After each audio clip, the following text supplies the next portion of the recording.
Good तो morning. आप जी। So we are on page 108, pass it on. Good morning everybody. नमस्कार दोस्तों, मेरा नाम अतुल है, मैं एक शराबी हूँ। और ये बिल डब्ल्यू की तीसरी विजिट है टाउन्स हॉस्पिटल में।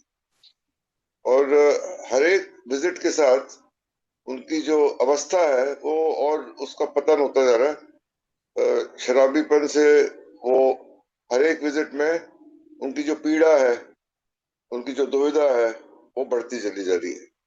और अब हम बात कर रहे हैं मिड समर ऑफ 1934 की, जब वो टाउन हॉस्पिटल में तीसरी दफे दाखिल हुआ, भर्ती हुआ बिल डब्ल्यू। और ये 1934 की समर में one hot summer night Louis came to see me and afterward had a talk with the doctor. अब जो मरीज होता है अस्पताल में, जब मरीज एक भर्ती होता है, तो जो उसके रिश्तेदार होते हैं, चाहने वाले होते हैं, उनके दोस्त होते हैं, वो मरीज से तो मिलते हैं, उनको दूसरा खुद का सबसे बड़ा मकसद होता है डॉक्टर से बात करना, कि भैया हमारे प्रियजन की हालत है क्या, क्या अवस्था है, और यहाँ से आगे क्या उपचार कर रहे हैं आप, और उसके ठीक होने की संभावना कितनी है और कितनी जल्दी वो ठीक हो जाएगा। तो Louis came to see me and had afterward had a talk with the doctor. Doctor हमारे डॉक्टर सिल्कवर्थ है, जिससे लुइस ने बात करी थी। डाउनस्टेयर्स, यानी कि जो बिल का कमरा था वो शायद पहली माला पे था, और उसके नीचे वाली ग्राउंड स्टेयर्स में she began to ask him the questions that wives of alcoholics must have posed time out of mind। यानी कि बार बार लगातार सदियों से एक शराबी और शराब से पीड़ित जो आदमी होता है, तो उसके जो प्रियजन है वो डॉक्टरों से किस तरह के सवाल पूछते हैं। इतिहास के पन्नों में हम अगर देखें तो यही सवाल जो है वो बार बार दोहराए जाते हैं। हाउ बैड इज दिस, कितनी बुरी अवस्था है इसकी, ये बताइए डॉक्टर साहब। What, why can't he stop, ये रुक क्यों नहीं पा रहा है। What's become of the tremendous will power he once had, इसकी इतनी ज्यादा एक इच्छा शक्ति जो थी, उसका क्या हुआ, कहाँ चली गई वो इच्छा शक्ति इसकी, छोड़ क्यों नहीं पा रहा है। Where where doctor are we heading, doctor यहाँ से आगे जो है हम किस दिशा में जा रहे हैं, अब क्या होगा, आगे क्या होने वाला है, ये बताएं आप। And finally what is to be done now, where do we go from here. अब जो फर्दर लाइन ऑफ एक्शन है, या आगे क्या कार्यवाही करनी है, यहाँ से आगे क्या रास्ता है, किस दिशा में हमें आगे प्रस्थान करना है, इसकी इस अवस्था को देख के हमें ये बताएं। तो ये कुछ तरह के सवाल है जो हर एक शराब या शराबीपन से पीड़ित आदमी के जो रिश्तेदार है, उसके जो प्रियजन है, चाहे उसकी बीवी हो, चाहे उसकी माँ हो, चाहे उसकी बहन हो, चाहे उसके बच्चे हो, वो डॉक्टर से पूछते हैं। तो यही सवाल डॉक्टर ने, लुइस ने डॉक्टर सिल्कवर्थ के सामने पेश करे। The little man was of course use to question like this. Little man यानी कि यहाँ पे हमें पता है कि डॉक्टर विलियम सिल्कवर्थ कदकाठी में छोटे थे, तो उनको लिटिल मैन यहाँ बोला गया है। लिटिल मैन, वो तो इस बात से और इस तरह के सवाल जो है उससे पूछे जा रहे थे, और he was use to it, यानी कि उसको आदत थी ऐसे सवाल को सुनने की और उन सवालों का जवाब देने की। They were asked of him every day, ये उसके लिए तो रोजमर्रा का काम था, ऐसे सवाल लोग पूछते थे और उनको जवाब देते। But as he later told me, they always hurt. लेकिन डॉक्टर विलियम को बोला है कि ये जो सवाल थे बहुत दर्ददायक सवाल थे, बहुत चोटिल करते थे उसको, बहुत उसको तकलीफ पहुंचाते थे ऐसे सवाल, क्योंकि इन सवालों का उसके पास कोई जवाब नहीं था। और इन सवालों में सिर्फ उसको प्रियजनों की जो एक अवस्था थी, उनकी जो दुविधा थी, उनकी जो लाचारी थी, सिर्फ वही दिखाई देती थी। But as he later told me, they always hurt. It was so hard to tell the stark truth. कि सच्चाई क्या थी यार, स्टार्क ट्रूथ यानी कि नंगी सच्चाई जो थी, वो बहुत बुरी थी यार, क्योंकि कुछ हो ही नहीं सकता था। तो क्या बताए कि यहाँ से क्या करना है, कहाँ जाना है, क्यों नहीं छोड़ पा रहा है, किसी भी सवाल का कोई सटीक जवाब था ही नहीं। तो इसीलिए ये जो सवाल थे, इनका उत्तर जो था एक नंगा सच था, जो एक डरावना था और बिल्कुल निराशाजनक था। I thought at first that Bill might be one of the exceptions. और मैंने पिछली मीटिंग में एक सवाल पूछा था, इसका सुरेश भाई ने जवाब दिया था, बिल्कुल ठीक जवाब दिया था, क्योंकि उम्मीद क्या थी उसको, क्यों उम्मीद थी? क्योंकि उम्मीद ये थी, क्योंकि उसको ये लगा था कि ये बिल डब्ल्यू का केस जो है ना वो एक्सेप्शनल केस है, वो ठीक हो सकता है। इसीलिए वो निराश हुआ था जब उसका रिलैप्स हुआ। तो ये सोचा था कि ये एक एक्सेप्शन है बिल डब्ल्यू। क्यों? Because of his very great desire to quit. क्योंकि छोड़ने की इच्छा जो थी वो बड़ी तीव्रता से, बड़ी गंभीरता से दिखाई दे रही थी बिल डब्ल्यू में, जो औरों में शायद उसको नहीं दिखती थी। Because of his character and intelligence. उसके अलावा बिल डब्ल्यू का चरित्र और उसकी बुद्धिमत्ता जो थी वो अव्वल दर्जे की थी, वो भी एक्सेप्शनल थी, औरों से अलग थी। इसीलिए उसको उम्मीद थी कि शायद ये ठीक हो जाए, एक्सेप्शनल केस है। I thought he might be one of the very few, but this habit of drinking has now turned into an obsession. लेकिन उसके साथ क्या हुआ कि ये एक आदत ना बन के, शुरुआती में शराब पीना एक आदत हम बोल सकते हैं उसको, लेकिन बढ़ते बढ़ते ये आदत जो है ना, आदत जो है वो छोटा सा शब्द रह जाता है, बहुत दूर का। अब ये बन जाता है एक ऑब्सेशन, और उसके दिमाग पे ये जो हम बोलते हैं जिसको मानसिक खिंचाव जो है वो हावी हो जाता है, और आदत ना बन के ऑब्सेशन बन जाता है। ऑब्सेशन का मतलब क्या होता है? एक ऐसी चीज जो झूठ है और हमें पता है झूठ है, लेकिन दिमाग हमारा ये कहता है कि यही सच है, इस बारी मैं ठीक से पी पाऊंगा। One much too deep to be overcome, and the physical effect of it on him has also been very severe. Physical effect क्या है? एनर्जी से जो फिजिकल इफेक्ट होता है कि बार बार पीना और पीने के बाद रुकना नहीं, तो उसका भी असर बहुत भारी तरह से उसके ऊपर और उसकी शारीरिक अवस्था पे पड़ा है। For he is showing science of brain damage.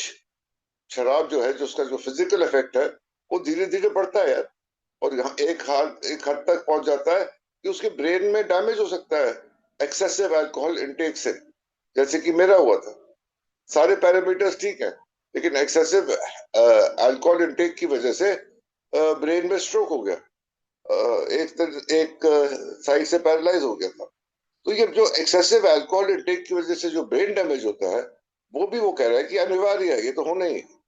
This is true even though he hasn't been hospitalised very much.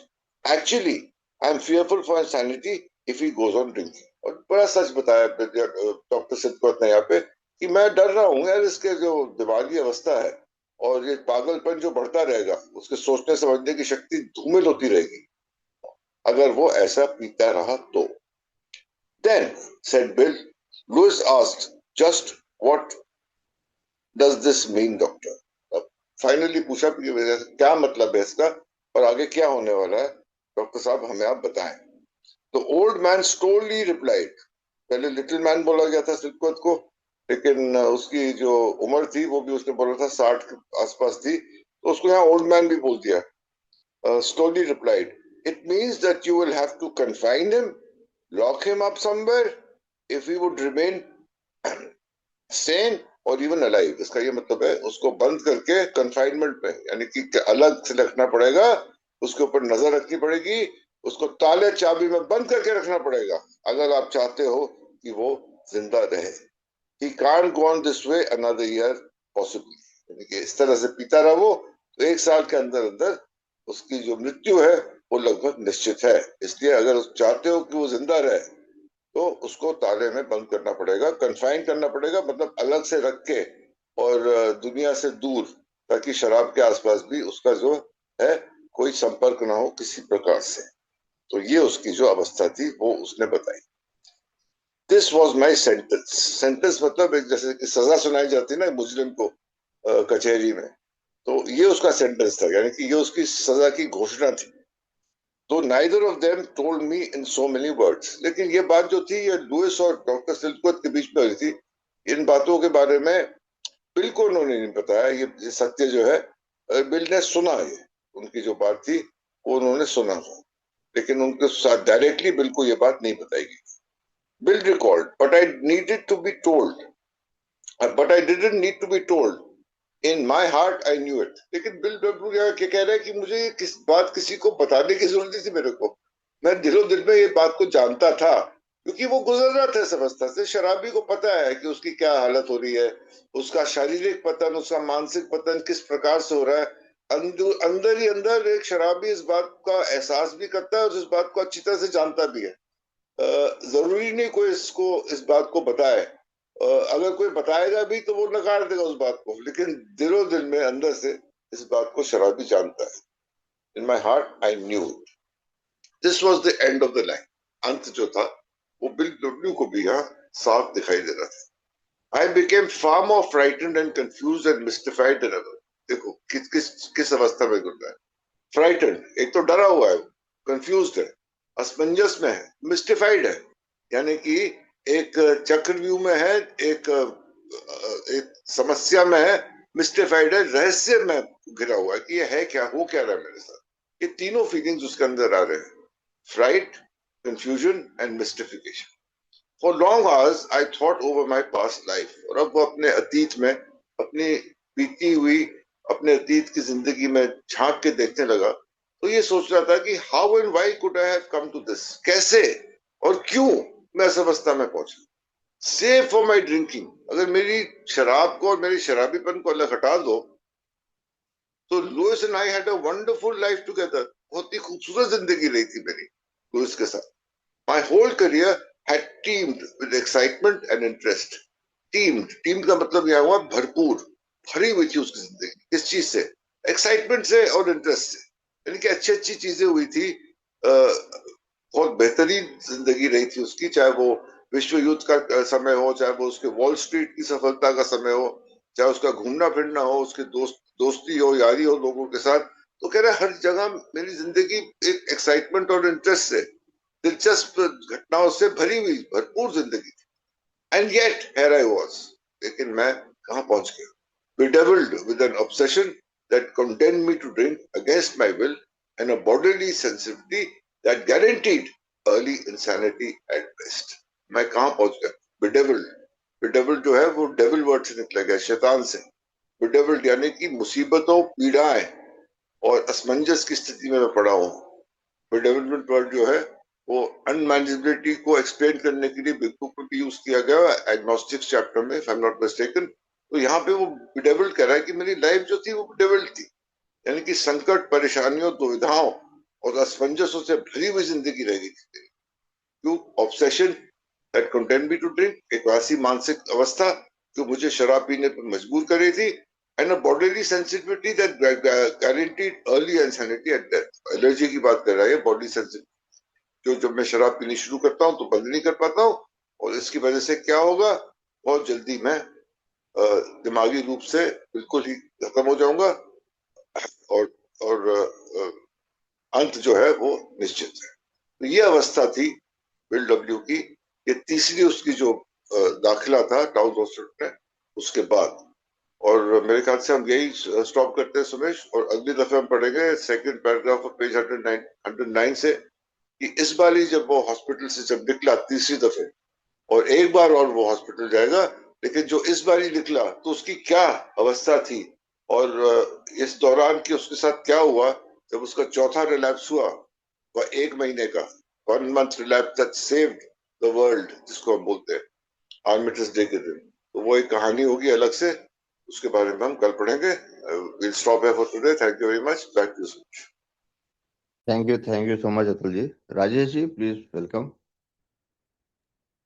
जी नमस्कार, मेरा नाम राजेश है, मैं शराबी हूँ। थैंक यू सुमेश जी नमस्कार। सर्विस के लिए। नमस्कार, थैंक यू सर्विस के लिए, और thank you Atul ji, wonderfully आपने ये सौ पे पेश करा। Thank you. अब थर्ड टाइम 17 सितंबर 1934, ये हमारे आर्काइव में डेट है। अब फिर भाई साहब दोबारा फिर हॉस्पिटल पहुंच गए, और जितनी बार पी रहा है उतनी बार और दुर्गति, मतलब अगली बार अंदर वो पहले भी बोला ना कि अब सेल्फ कॉन्फिडेंस, सेल्फ नॉलेज, अंदर से शरीर अच्छा टूट रहा है, साथ में पैसे का भी टूटा आ रहा है, क्योंकि पैसा भी तो वो जीजा दे रहा है ना, लियोनार्ड बी स्ट्रॉन्ग दे रहा है। अब यहाँ पर जब तीसरी बार एडमिट हुआ तो एकदम हालत बिल्कुल विपरीत थी इसकी। अब देखो पिछले सेकंड लेफ्ट में इसने क्या बोला कि यार वो जो सेल्फ नॉलेज और सेल्फ बिल्ड छोड़नी थी, वो तो बात ही नहीं बनी। और दूसरी चीज, मुझे पता ही नहीं था कि इतना पागलपन होता है। मतलब पहले घूंट का जो पागलपन है, घातक पागलपन शब्द का इस्तेमाल करा था, कि वो नहीं पता था। मतलब एक एक करके कुछ ना कुछ चीजें जो है वो एकत्रित हो रही हैं। लेकिन ये जो थर्ड टाइम का है ना, और खासकर ये सही लिखा है इन्होंने कि हर एक वो जो पत्नी, मतलब पता नहीं सदियों से कब से ये प्रश्न जो है वो जब से शराब होगी, जब से हमारे घर वाले या पत्नियां जो है वो डॉक्टरों से ये इस प्रकार के प्रश्न तो पूछती होंगी। और प्रश्न क्या है भाई, इतना बुरा हाल वो कह रहा है। और जितनी बार भी देखो अभी जब फोर्थ टाइम होगा ना, तब भी इसी प्रकार की बातें होनी है। लेकिन वो फर्स्ट फ्लोर पे था, बिल का जो कमरा था जहां पर बिल डब्ल्यू को सेक्सुअल एक्सपीरियंस भी हुआ था, वो फर्स्ट फ्लोर पे था। उतर के जैसे ही सीढ़ियां, वो डॉक्टर सिल्कवर्थ मिल गए, और अब ये लुइस और सिल्कवर्थ के बीच की टॉकिंग का जिक्र कर रहा है। तो सीधा पत्नी पूछी, इतना बुरा हाल क्यों है भाई, और ये छोड़ क्यों नहीं पा रहा, ये रुक क्यों नहीं पा रहा। अच्छा, सिल्क भाई एक अगर डिसअपॉइंटमेंट देखें, तो बिल के अलावा अगर कोई बहुत ज्यादा निराश है तो लुइस और सिल्क बर्थ इन दोनों से ज्यादा निराश है। क्योंकि भाई वो भी तो देखो जी, एक प्रयोग ही तो है ना। क्या पता सफल हो जाए, क्या पता उसने जो सोचा है मेंटल ऑब्सेशन और फिजिकल एलर्जी, क्या पता ऐसा हो ही नहीं। और क्या पता अभी मेडिकल साइंस से इन लोगों को लग पड़ता है ना वो विरोध मिलना, कि भाई साहब आप कैसे बोल रहे हो, बिना किसी पर्याप्त सबूतों के आप कैसे बोल सकते हो। तो हम तो अपने आप में खुद सबूत है। लेकिन भाई रिकवरी तो चाहिए ना। भाई ठीक है, बीमारी तो है, लेकिन एक आधी रिकवरी तो उसको भी दिखानी थी ना। और इसमें विल पावर बहुत है, ये बार बार जिक्र आ रहा है कि इसमें बाकी मामलों में बहुत जबरदस्त विल पावर है। जो जो चाहा इसने वही पाया। लेकिन शराब के मामले में क्या हो रहा है भाई। और फिर डॉक्टर साहब हमारा क्या होगा भाई। और लास्ट में अब हम कहा जाएं। जो एक बहुत बड़ी होप मतलब मिलती है, वो भी टूट गई भाई साहब। कि वो जबरदस्त विल पावर का क्या है, अब हमारा क्या होगा, क्या करें। अब वो डॉक्टर ने बड़े मतलब, अच्छा पहली बार तो डॉक्टर बोल नहीं देगा कि पागल खाना, जेल और समय से पहले मौत। भाई हम तो इस बात को समझाने के लिए तीन बोल देते हैं कि तीन अंत है भैया। अगर मेडिकल के पास कोई भी इलाज नहीं है तो तीन अंत है हमारे। लेकिन ऐसा तो है नहीं कि वो डॉक्टर। लेकिन यार बाद में डॉक्टर सिल्कवर्थ ने बिल डब्ल्यू को ये बात बताई कि यार बड़ी पीड़ा, बड़ी वेदना होती थी जब परिवार के सदस्य या पत्नियां शराबियों की इस प्रकार के प्रश्न पूछती थी, तो बड़ी पीड़ा सी होती थी। भाई है तो कड़वी सच्चाई ना, है तो नंगा सच ना, है तो ये कड़वी सच्चाई ना।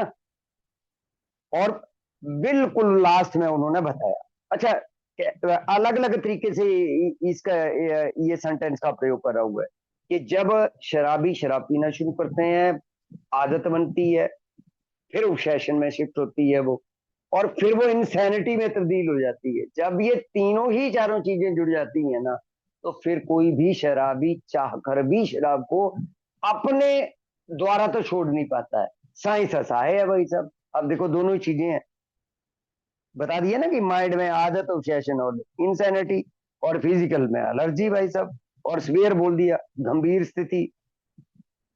और फिर जो उसका इफेक्ट पड़ने वाला है, ब्रेन डैमेज का खतरा।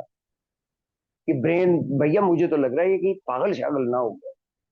देखो डॉक्टर सिल्कवर्थ को भी लग रहा है, बीडब्ल्यू को भी लग रहा है।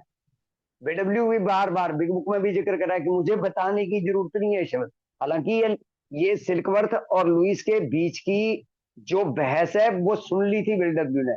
यहाँ बड़ा क्रैश डाउन हुआ था। बीडब्ल्यू की जो ईगो है ना, वो बहुत बड़ा धक्का लगा था बीडब्ल्यू को, जब वो कन्फाइन वर्ड का इस्तेमाल करेगा ना। कन्फाइन वर्ड खासकर मतलब कन्फाइन वर्ड दूसरे तरीके से इस्तेमाल होने वाला है, कि वो किसी चीज को मतलब बांध देना, या सीमित कर देना, या बाकी चीजें करना।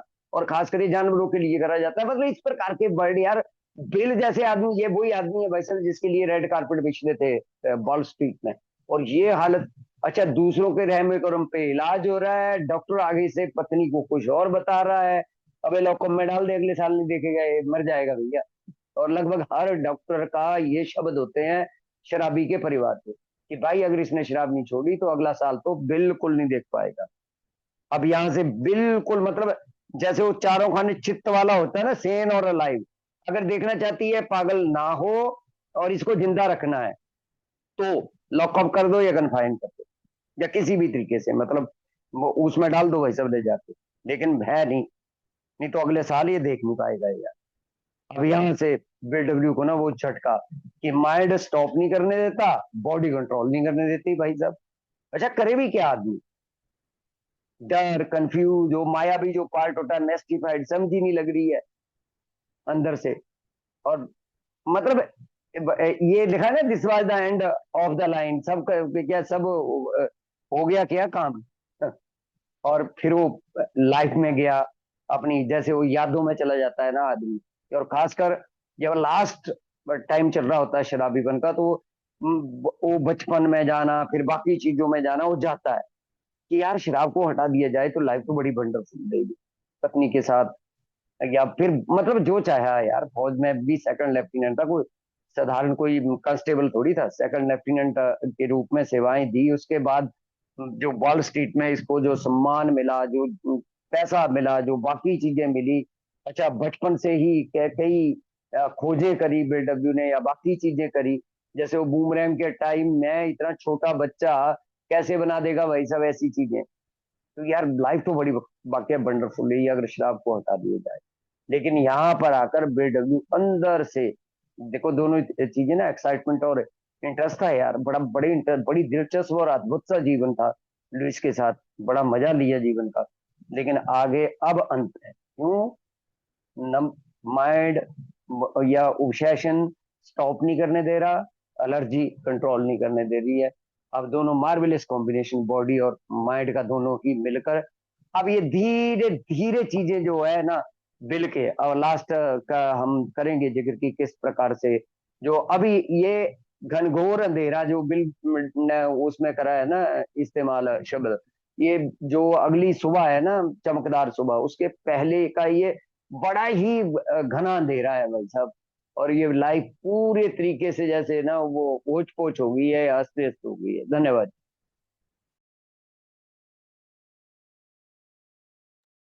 Thank you so much.